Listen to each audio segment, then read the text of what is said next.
سحر سے ساپہر تک کتاب کے مصنف ڈاکٹر سہیل احمد خان۔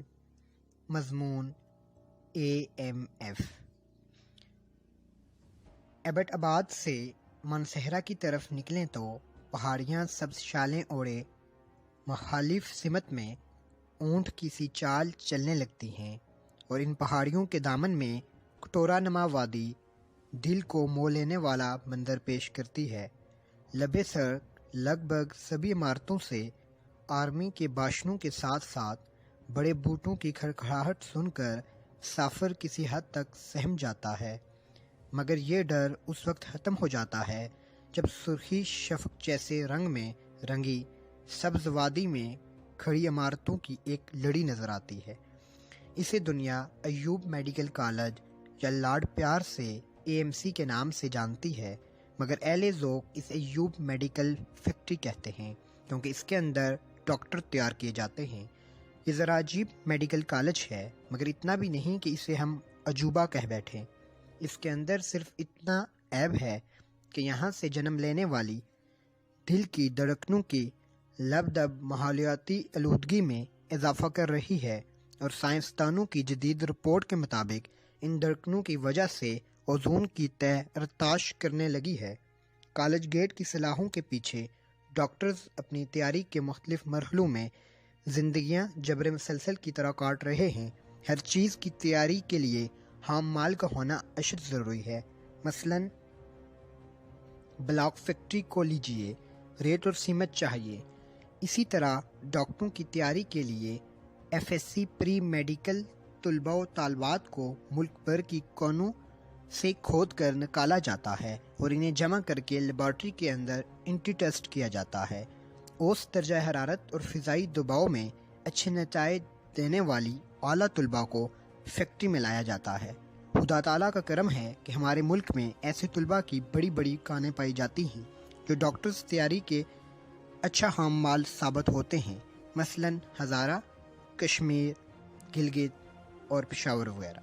اب ہر کان سے نکالے گئے طلباء انفرادی خصوصیات کے مالک ہیں۔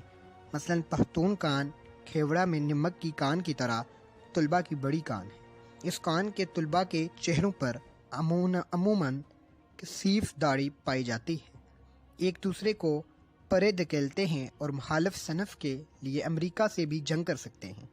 یہ ہنستے ہیں تو ایبٹ آباد کو سر پہ اٹھا لیتے ہیں اور غصے کی حالت میں ہنٹر ڈانس شروع کر دیتے ہیں۔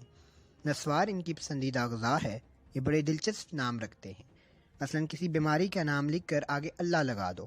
ماحول کا ان پر گہرا اثر ہوتا ہے، مثلاً سینئر ہونے کے ساتھ ساتھ سیریس ہونا شروع ہو جاتے ہیں اور داڑھی کی لمبائی گھٹتے گھٹتے کلین شیو کا روپ ڈال لیتے ہیں، حتیٰ کہ بعض اپنی پلکیں اور سر بے دریغ منڈوا لے دیتے اور آلو کی سی شکل اختیار کر لیتے ہیں۔ پختون کان کے بعد کشمیر کان AMF کی دوسری بڑی کان ہے۔ ان کی شکل و صورت مستقل نہیں بلکہ بہروپیے کی طرح بدلتی رہتی ہے۔ یہ کھاتے کچھ نہیں اور پیتے سگریٹ ہیں۔ لباس میں کالج میں داخلہ کے بعد ایک جینز خرید لیتے ہیں جو 5 سال چلتی ہے، البتہ شرٹس تبدیل کر کے پورا دن آئینے کے روبرو کھڑے ہو جاتے ہیں۔ یہ تاریخ سے بچھڑنے ہوئے لوگ ہیں، مثلا مغرب کے وقت ناشتہ کرنا، دن کو سونا، رات کو جاگنا۔ کسی کی یاد میں اپنا رول نمبر بھول جاتے ہیں، مگر کسی سے پوچھ کر اسے ہی پراکسی لگانے کے لیے کہہ دیتے ہیں۔ ان طلباء کے درج بالا مسائل اقوام متحدہ کی قراردادوں کے مطابق حل کرنے کی کوشش کی جا رہی ہے، مگر بھارت روڑے اٹکا رہا ہے۔ عموماً گھر کا پیر بے وزن ہوتا ہے، مگر ہزارہ کان کا خام مال صحت مند اور موٹا موٹا ہوتا ہے۔ انہیں گھر والے بنا سوار کے کالج بھیجتے ہیں۔ کالج میں ہڑتال ہو جائے تو یہ رونے لگتے ہیں اور آنسوؤں کو چھپانے کے لیے ناک پر اینک رکھی ہوتی ہے۔